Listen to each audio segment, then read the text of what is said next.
歡迎來到煙火味廚房，我是阿光。秋冬季節就傳這一碗暖乎乎的蘿蔔排骨湯，先掉眉毛，暖到心坎裡。今天用到的食材也非常簡單，準備500克的豬肋排，回素相間，凍出來才香。脆嫩爽口的白蘿蔔1根，新鮮的排骨剁成3到4厘米長的小段，加入1大勺的食鹽，然後再倒滿多一點的清水，因為食鹽有很強的穿透力，下手抓拌一下，放在一旁靜置10到15分鐘左右。接着準備跟白蘿蔔削掉外皮，其實挑選蘿蔔也是有技巧的，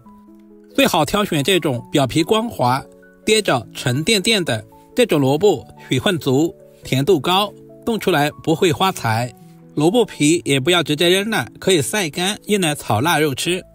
頭尾的肉質比較硬，我們稍微的切掉一小部分，然後再切成均勻的滾刀塊，這樣的形狀不僅受液均勻，凍出來的時候還能更好的吸足排骨的鮮味，咬一口滿是湯汁。我們盡可能的切均勻一些，使其成熟度一致。全部切好放在大一點的碗中。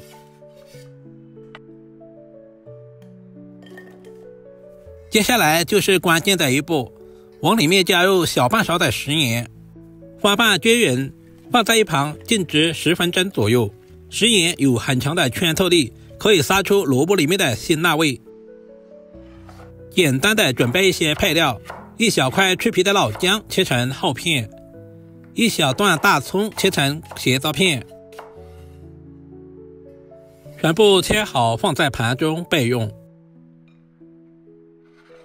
现在的排骨也已经浸泡好了，淡盐水可以把排骨裡面的血水和腥味物質逼出來，凍煮過後口感更鮮嫩不柴。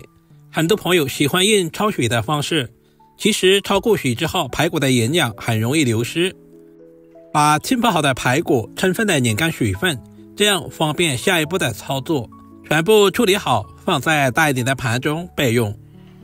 食材準備好，我們開始操作。起鍋加入少許的食用油，把控乾水分的排骨直接倒在鍋中，用鍋鏟不停地翻炒排骨，把每一塊排骨的邊緣都逼出微微的焦褐色，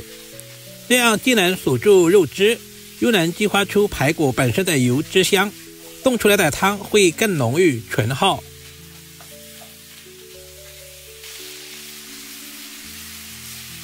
這是我炒了2分鐘左右的效果，把所有的排骨炒制成視頻中這樣就差不多了。凍排骨湯我們一定要加開水，加開水能夠保持排骨的溫度穩定，使肉質纖維慢慢的疏散，肉裡的鮮味和營養成分能充分的溶解在湯裡，排骨也容易燉至脫骨軟爛。把切好的蔥薑也下在鍋中，大火燒開，這時湯的表面會浮起一層淺黃色的油沫和雜質，這是排骨裡面殘留的血水和油脂混合物形成的。準備一個漏勺撈乾淨，這樣凍出來的湯更清亮，而且沒有油膩感。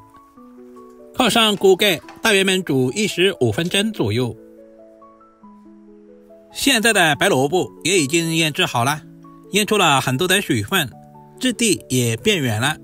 接下來往裡面加入多一點的清水，把表面的食鹽淘洗乾淨，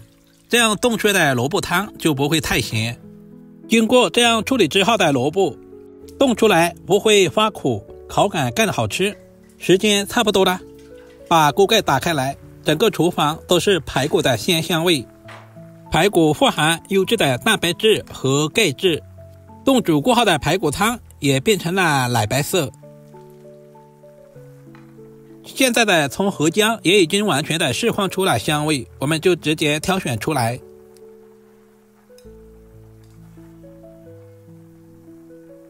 現在的排骨還沒有完全的軟爛，大約也就是8成熟左右。接下來把蘿蔔直接倒在鍋中，因為蘿蔔和排骨的成熟度不一樣，所以我們要提前把排骨燉至7成熟，再加入蘿蔔，然後靠上鍋蓋，再次燜煮大約20分鐘左右。如果家裡面有壓力鍋，上氣5分鐘左右就可以。時間差不多了，打開鍋蓋的一瞬間，整個廚房都是排骨的鮮香味和蘿蔔的清香味。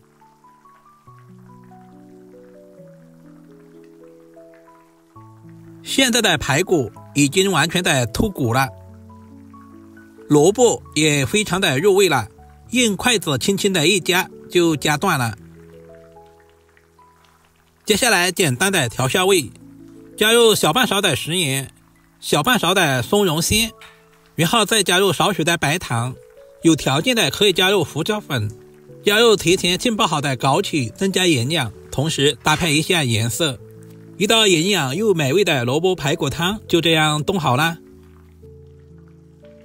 準備一個大一點的湯碗，加入提前切好的蔥花，把湯汁放在大碗中，就可以美美的享用了。